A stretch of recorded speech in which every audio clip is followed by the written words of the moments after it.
After 10 haunting years of desperate searching, Maggie and Hank Landry finally found their daughter, Fiona, who had vanished without a trace from the cornfield when she was only 2 years old. The horrifying truth of what she had endured, held captive in Clay Becker's pig barn, was almost too painful for them to comprehend. With professional support, both Fiona and her parents slowly began to heal from their decade of trauma. But just as the family started to rebuild, they discovered that their battle for justice and healing was far from over. The Becker family's deep-seated hatred wouldn't be extinguished so easily. An unexpected tragedy following the court hearing would plunge the reunited Landry family into grave danger once again, testing their newfound bonds in ways they never imagined. Before we dive into part 2 of this shocking story, let us know where you're watching from today. And if you like this video, don't forget to subscribe. The late afternoon sun filtered through the curtains of the Landry farmhouse, casting a warm glow across the living room.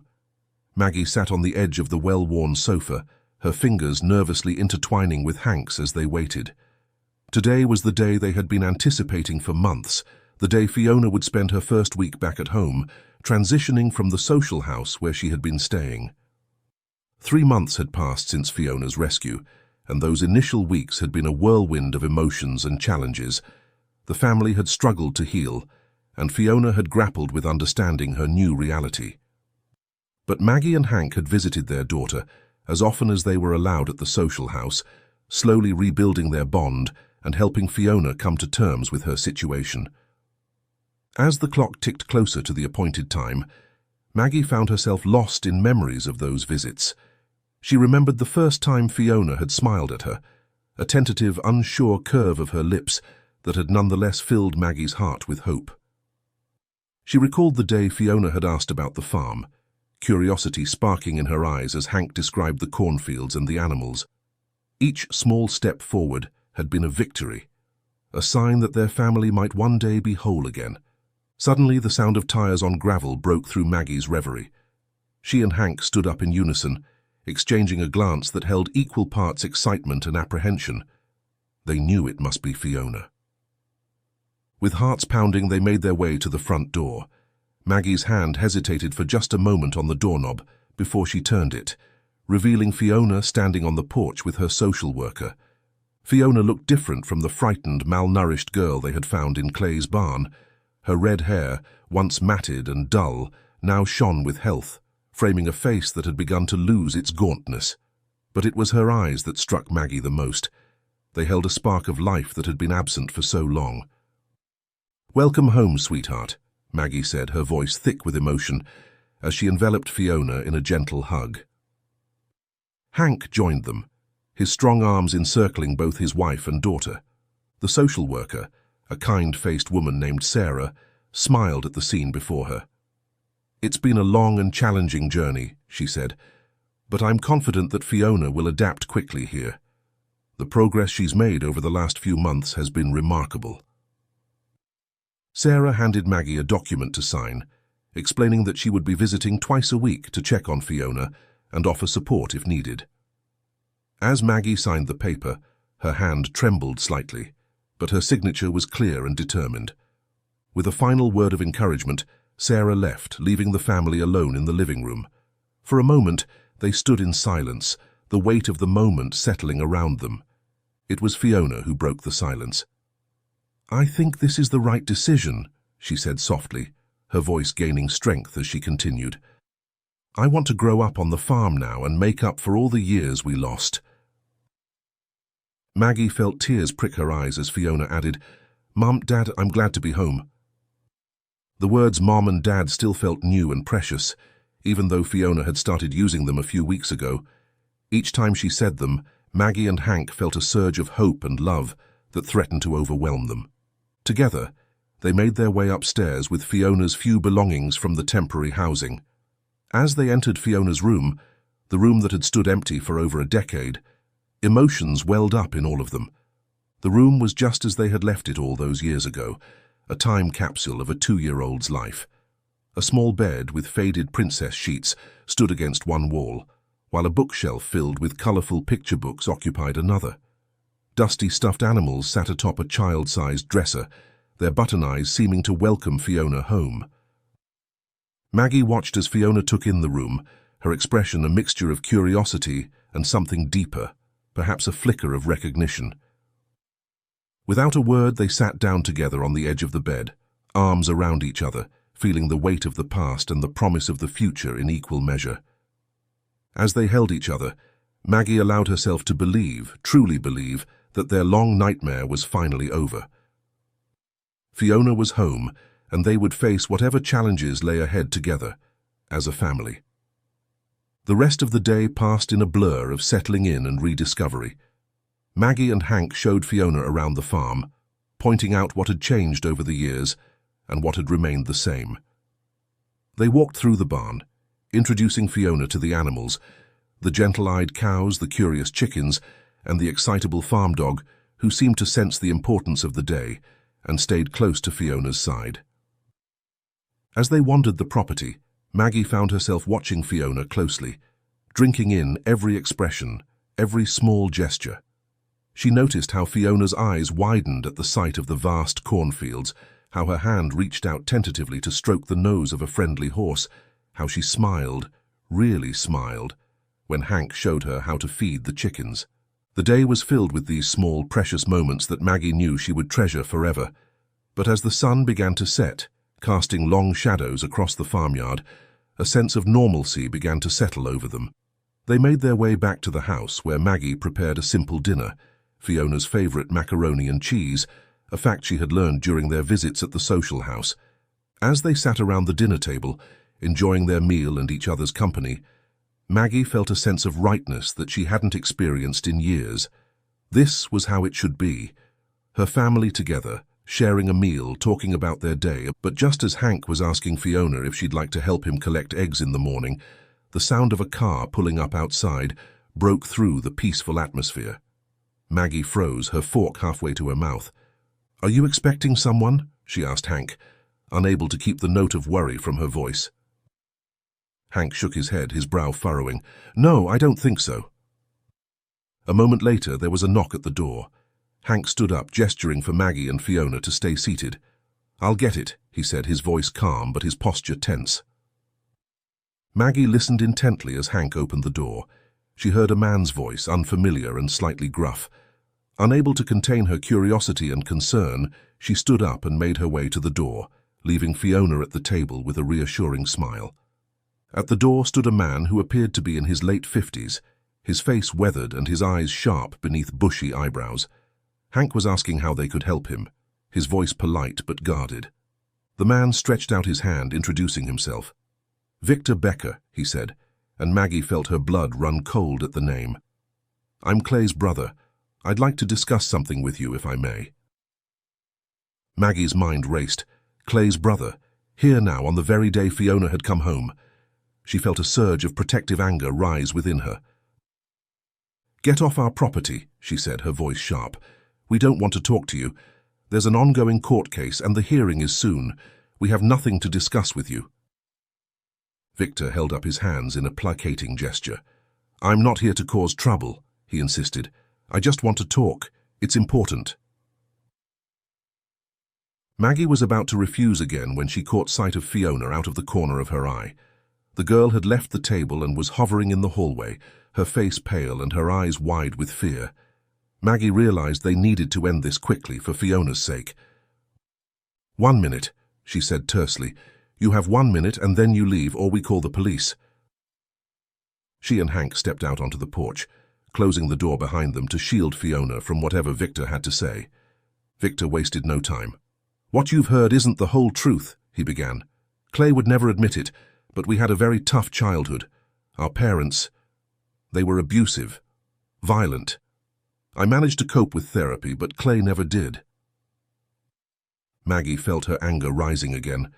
Was he trying to excuse what Clay had done? Victor continued, his words coming faster now. "I'm certain Clay's past is why he ended up doing this. Our parents always told us the Landry family was our enemy, that you stole our land.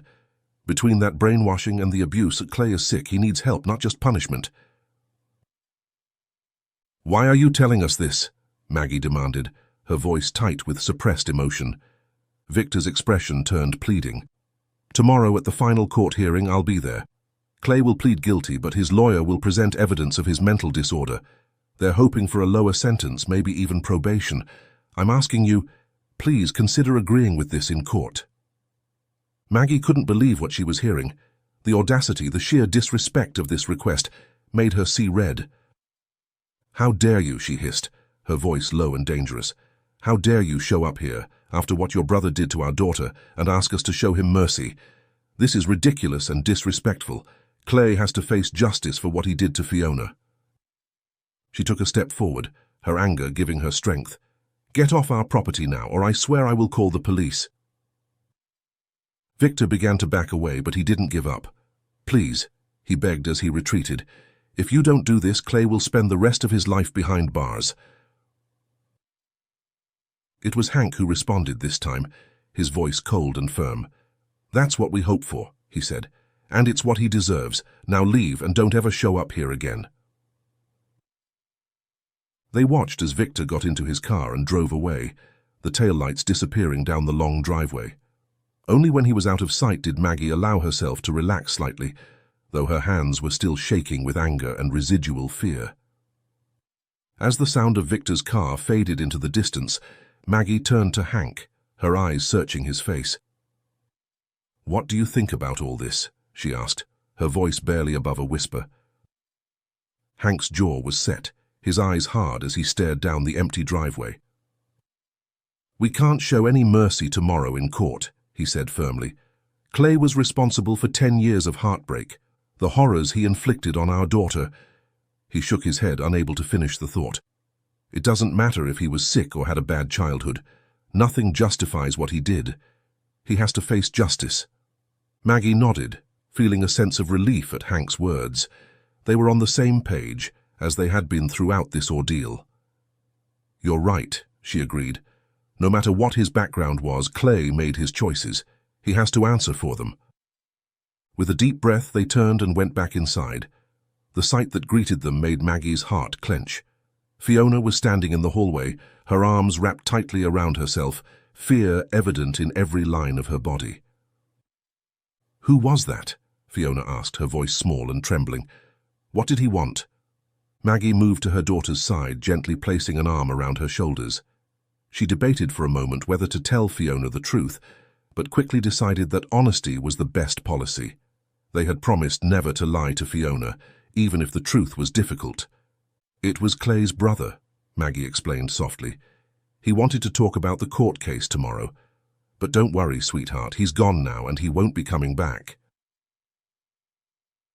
Fiona nodded, but Maggie could feel the tension in her shoulders.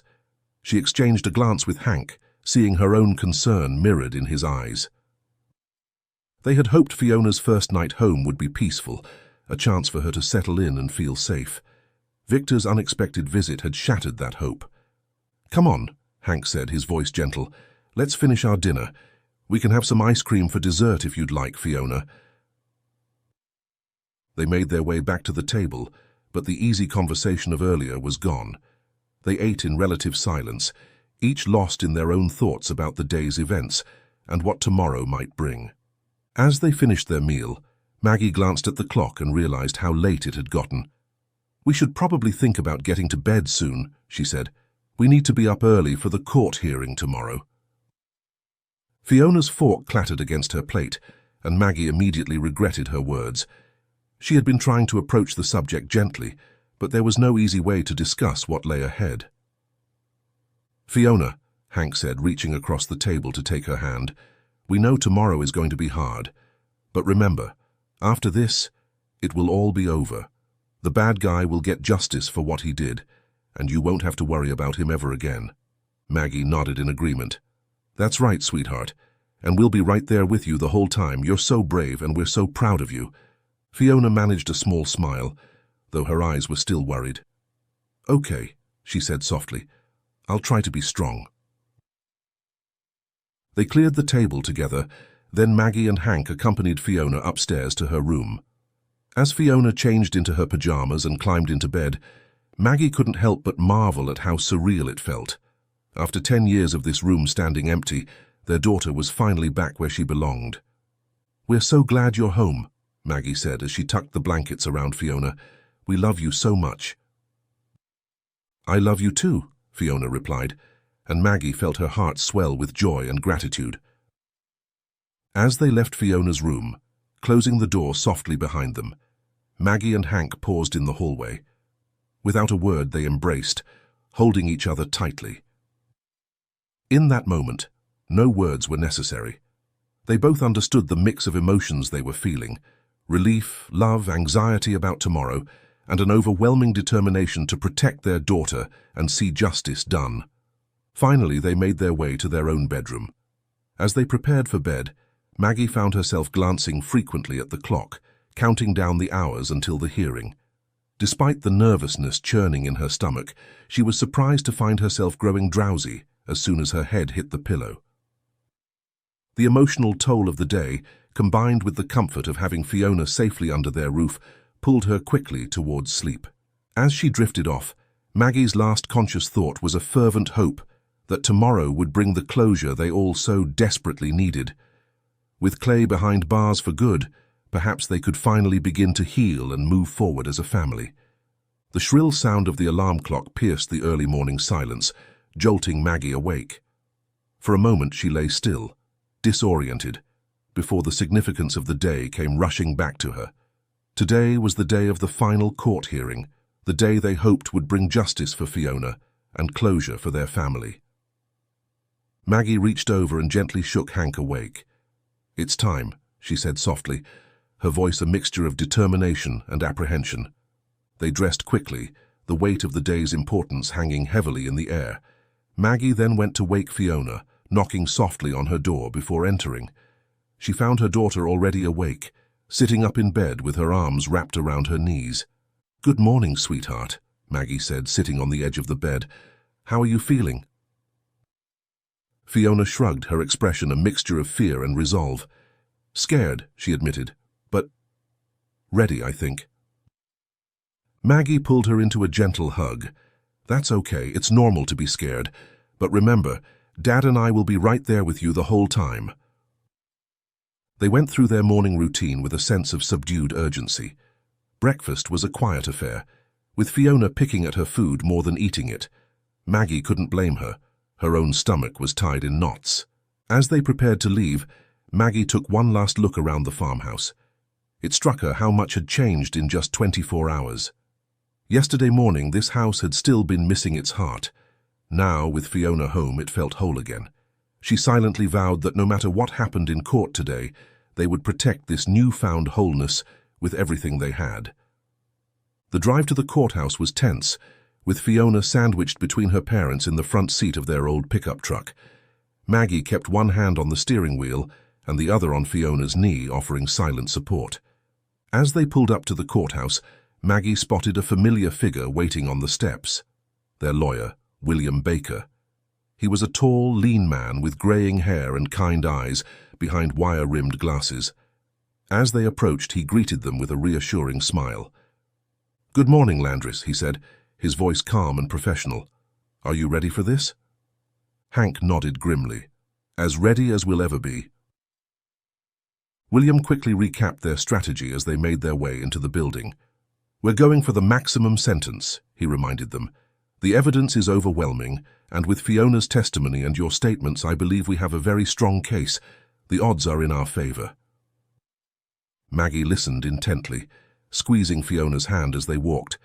She appreciated William's confidence, but she couldn't shake the nagging worry in the pit of her stomach.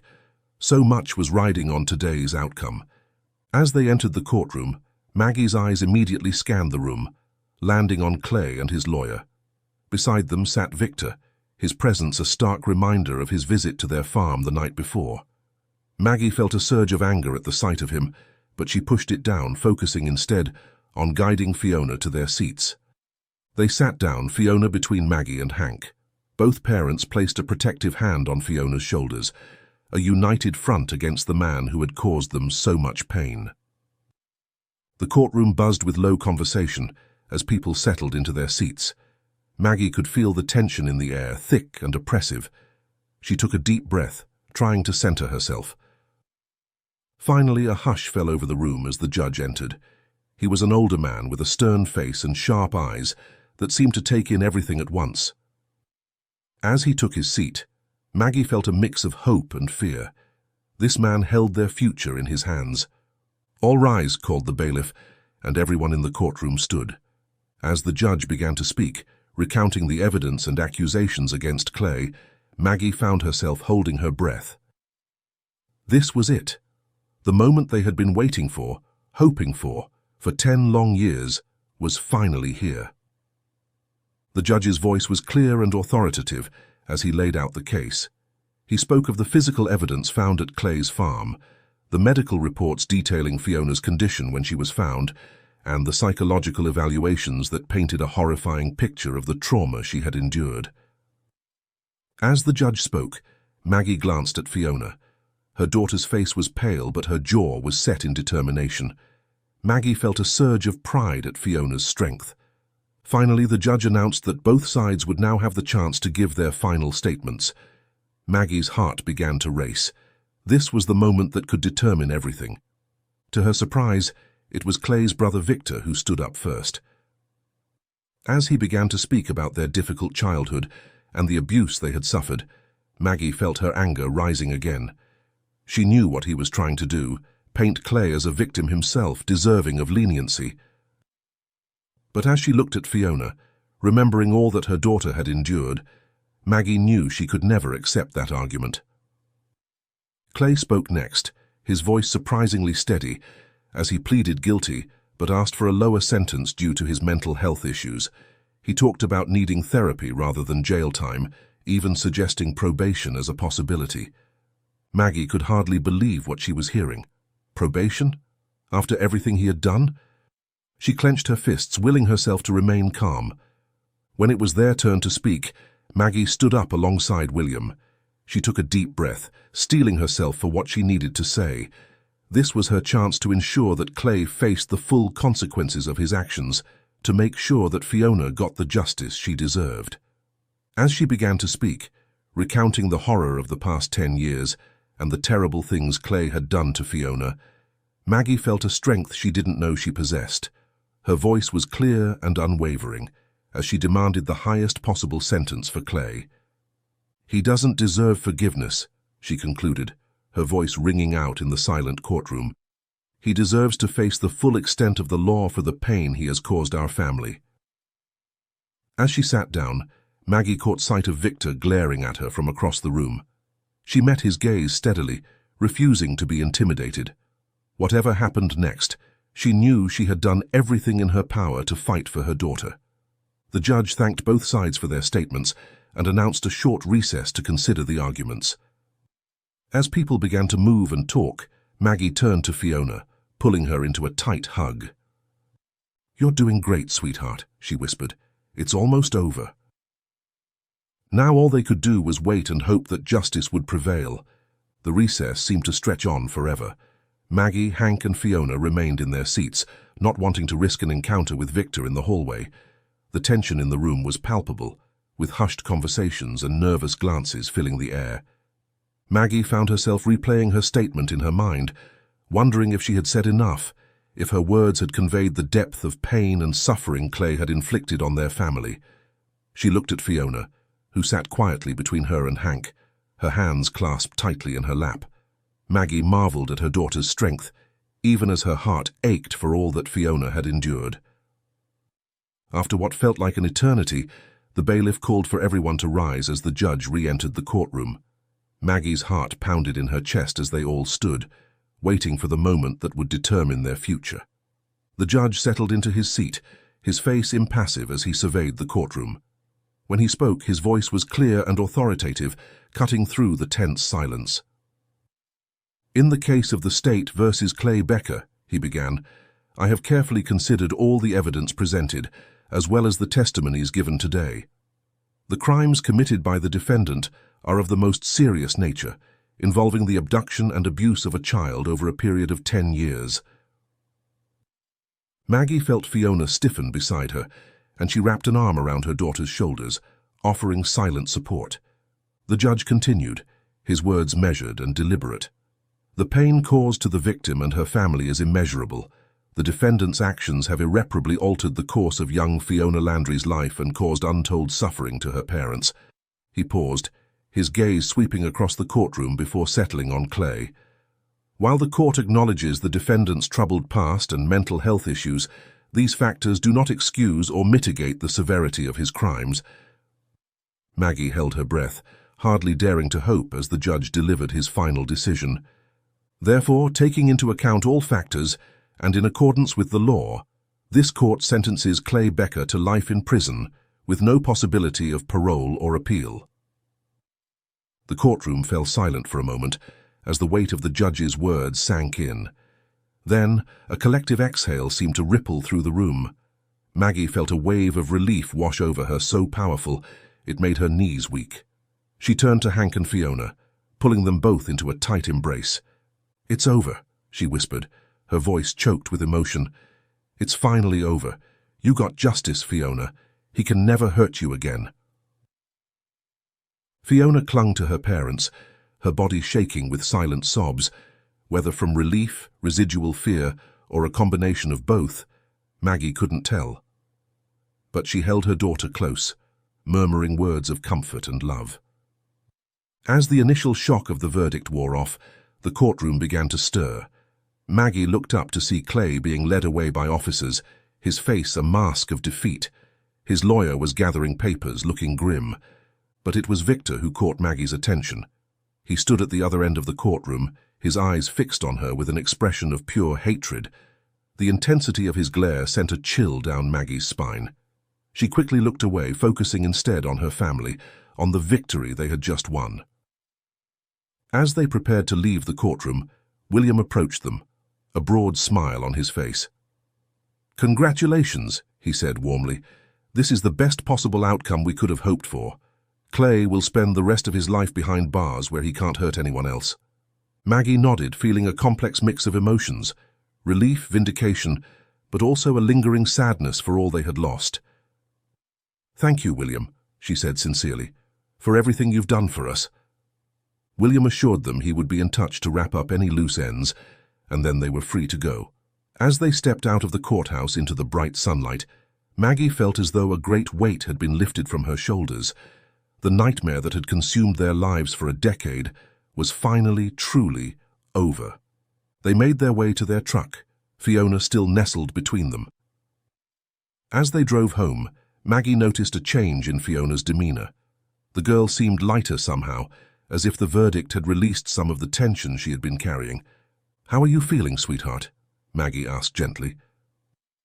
Fiona was quiet for a moment before answering. "Relieved," she said softly.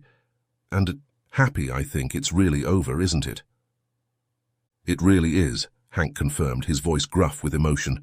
"You're safe now, and that man will never be able to hurt you or anyone else ever again." As they drove, Maggie's mind wandered to the future. For so long, their lives had been defined by the search for Fiona and then by the legal battles. Now they had the chance to just be a family again. The road ahead wouldn't be easy. She knew Fiona had a long journey of healing ahead of her, but for the first time in years, Maggie felt truly hopeful about what lay ahead. The drive back to the farm was filled with a mixture of relief and cautious optimism. As they pulled up to the farmhouse, Maggie couldn't help but feel a sense of new beginnings. The old house, which had for so long been a place of sorrow and longing, now seemed to welcome them home with the promise of happier times ahead. As they stepped out of the truck, Maggie noticed a visible change in Fiona. The girl's posture was more relaxed, her eyes brighter.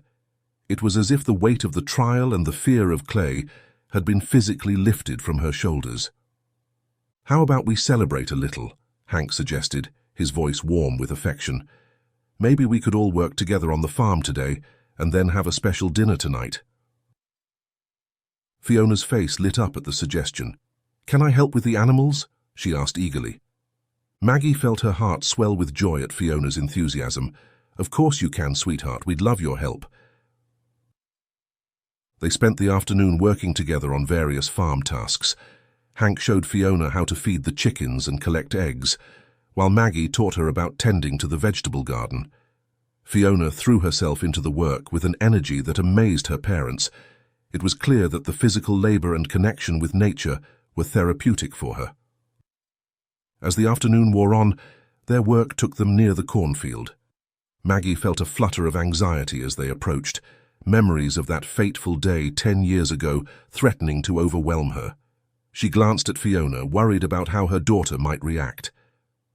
"Fiona," she said gently, "if you're not comfortable being near the cornfield, we can do something else. We don't want to push you into anything that might be too emotional." But Fiona surprised her. "It's okay, Mum," she said, her voice steady. "I don't want to hide or be afraid anymore. I'm not scared of the cornfield." Maggie marveled at her daughter's strength as they walked hand in hand along the edge of the field. She found herself opening up, sharing memories she had long kept buried. "This is where it happened," Maggie said softly, gesturing to a spot near the edge of the field. "This is where I left you for just a few minutes before you disappeared. I've never forgiven myself for that mistake." Fiona squeezed her hand. "It wasn't your fault, Mum," she said firmly. "You didn't do anything wrong, and I'm not angry at you. I never was." Tears welled up in Maggie's eyes at her daughter's words. The forgiveness she had longed for but never dared to ask for was being freely given, and it touched her deeply. They continued their work, the physical labor providing a welcome distraction from heavy emotions. As the sun began to set, casting long shadows across the farm, they made their way back to the house. "How about we all cook dinner together?" Maggie suggested. "We can make your favorite, Fiona, macaroni and cheese with extra cheese on top." Fiona's face lit up at the suggestion, and soon they were all in the kitchen, working together to prepare the meal.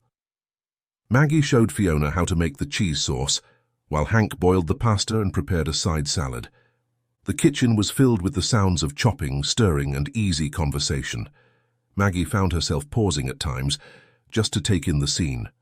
This was what she had dreamed of for so long, her family together, happy and whole.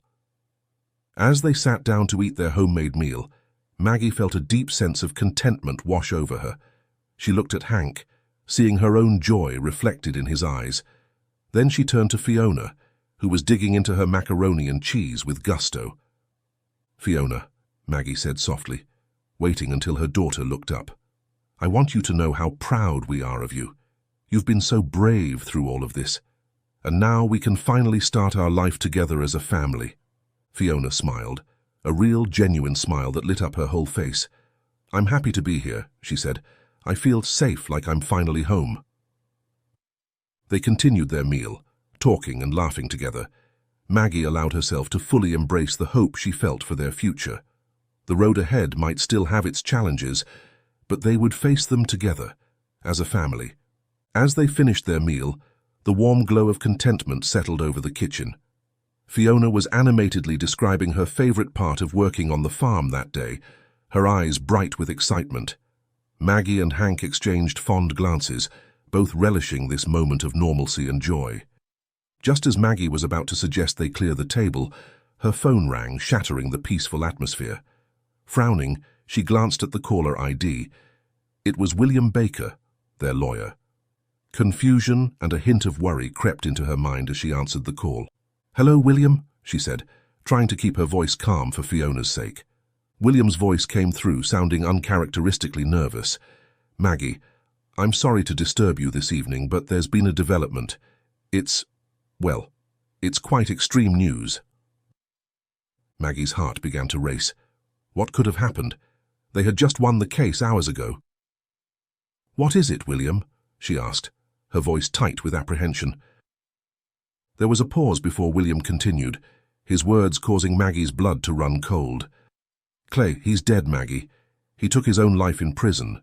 According to the report I received from the police department, he hung himself in his cell." Maggie froze, her mind struggling to process this information. Clay was dead. After everything they had been through, after finally getting justice, he had taken the coward's way out. I don't know what to say," Maggie managed, her voice barely above a whisper. William's voice was sympathetic as he continued. "I know this is a lot to take in. I realize it's quite late, but given the significance of this development, I wondered if I might come over to discuss how this might influence the case." Maggie glanced at the clock, then at Fiona, who was watching her with concern. "We've just finished dinner," she said. "But yes, I think that would be a good idea. Could you come in about 2 hours? That would give us some time to settle in for the evening." William agreed, and Maggie thanked him for his dedication to their case before hanging up. She turned to find both Hank and Fiona looking at her questioningly. "That was William, our lawyer," Maggie explained, her voice carefully controlled. "There's been an update about the case. He's going to come over in a couple of hours to discuss it with us." Hank's brow furrowed with concern. "What kind of update?" "Is everything okay?" Maggie hesitated, glancing at Fiona. She didn't want to upset her daughter, but she also didn't want to lie. "It's complicated," she said finally. "We'll talk about it when William gets here." They continued clearing the table, but the easy atmosphere of earlier had evaporated. Maggie could feel the tension in the air, the unspoken questions hanging between them. Barely 5 minutes had passed when they heard the sound of a car pulling up outside the farmhouse. Maggie frowned, checking her watch. "That can't be William already," she muttered.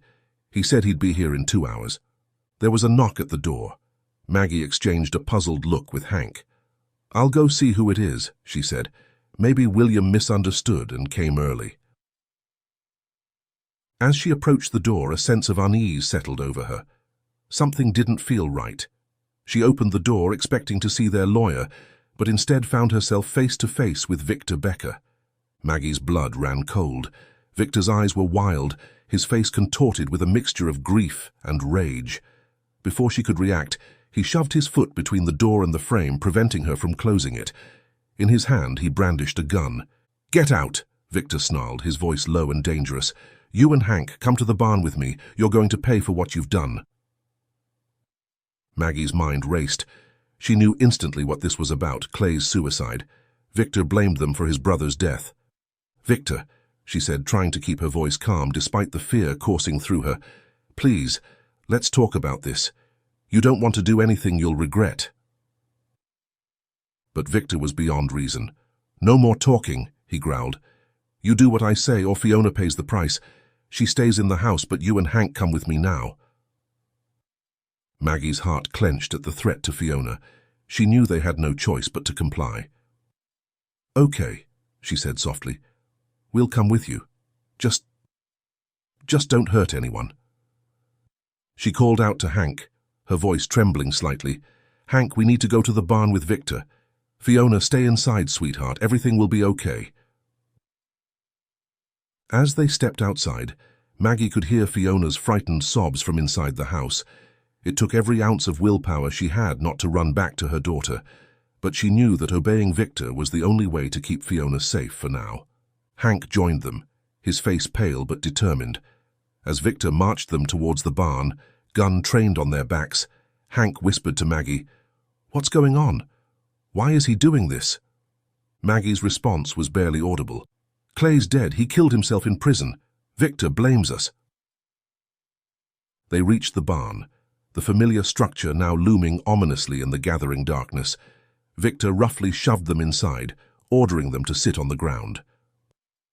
As he paced back and forth, waving the gun erratically, Maggie and Hank exchanged worried glances. They knew they were in grave danger, but their thoughts were with Fiona, alone and terrified in the house. Victor's voice, filled with pain and anger, broke the tense silence. "You did this," he spat. "You pushed for the maximum sentence. You called Clay a monster. He could have had a chance to get help, to serve less time, but you had to destroy him completely." The tension in the barn was palpable as Victor continued his agitated pacing, the gun wavering in his unsteady hand. Maggie's eyes darted between Victor and Hank, her mind frantically searching for a way out of this nightmare. She could see Hank's muscles tensing, knew he was considering making a move, but the risk seemed too great. Victor's rant continued, his words becoming increasingly incoherent as he rehashed the story of their troubled childhood and Clay's mental health issues. "He could have had a chance," Victor repeated, his voice cracking with emotion. "A lower sentence, therapy, maybe even probation, but you had to paint him as a monster."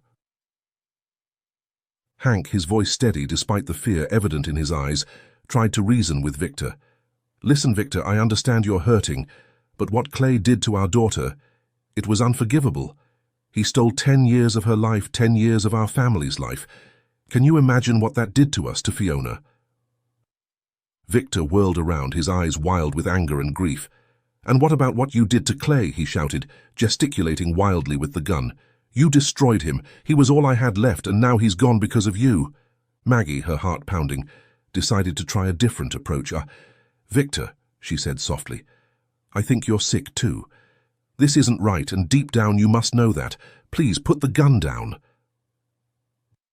But her words only seemed to enrage Victor further.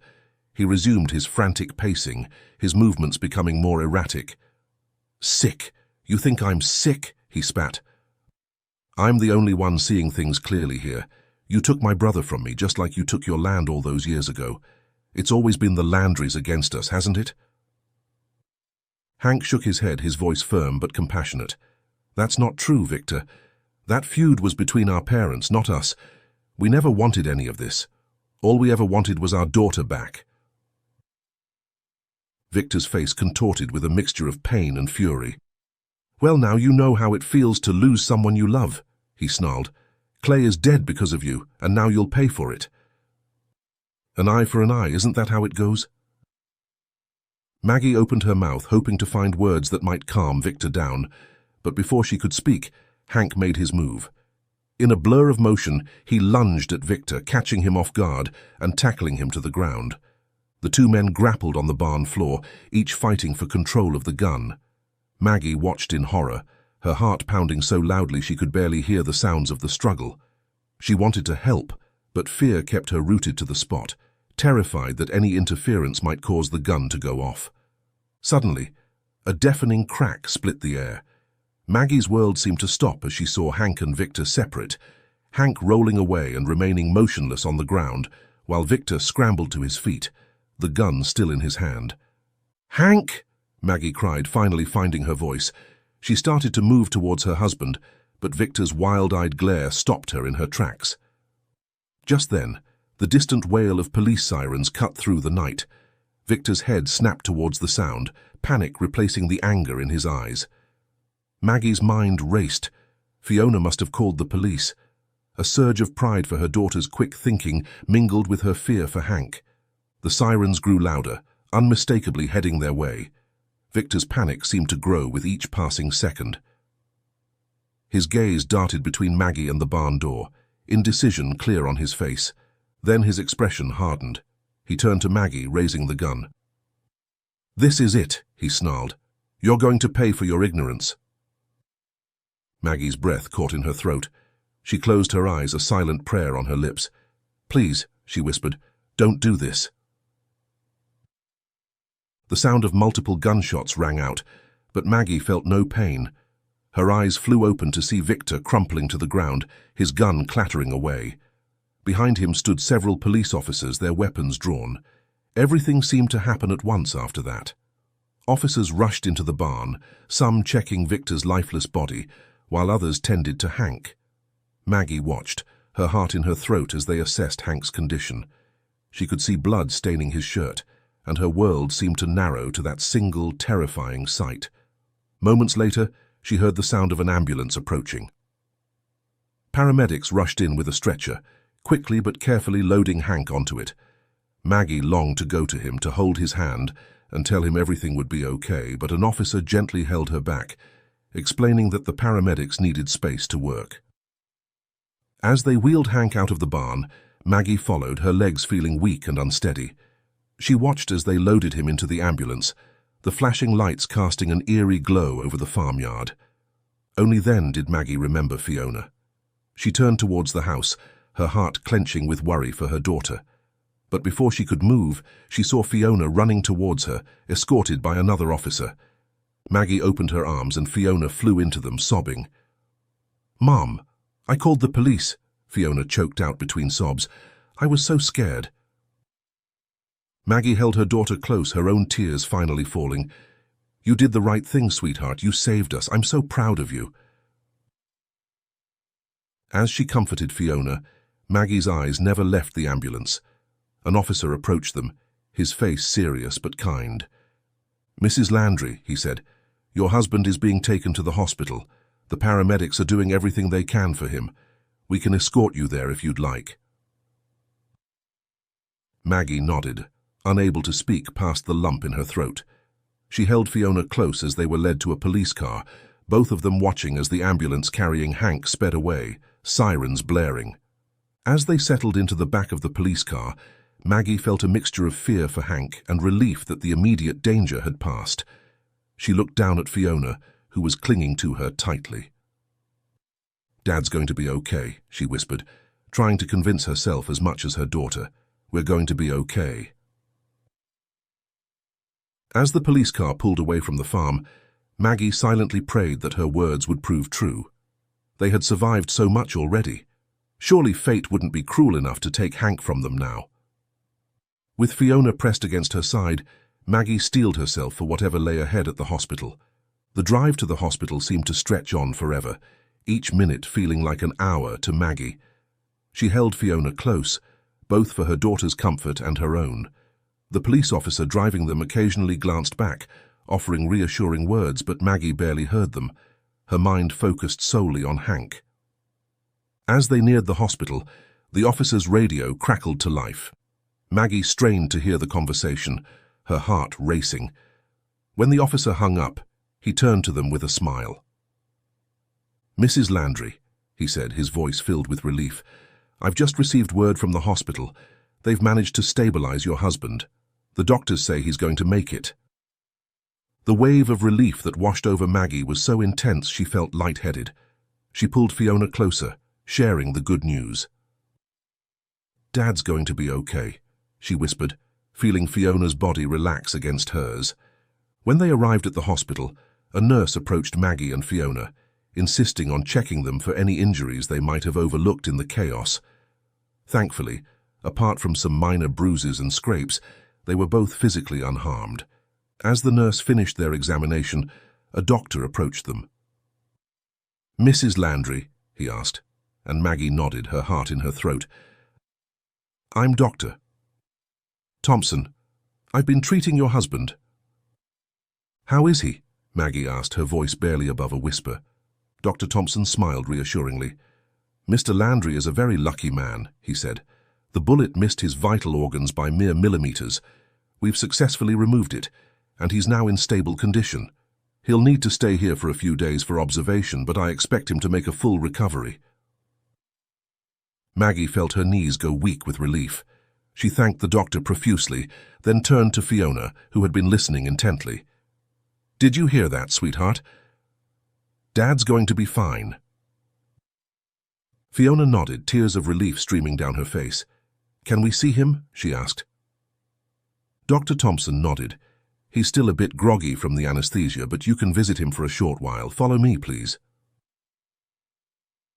As they walked through the hospital corridors, Maggie felt as if a great weight had been lifted from her shoulders.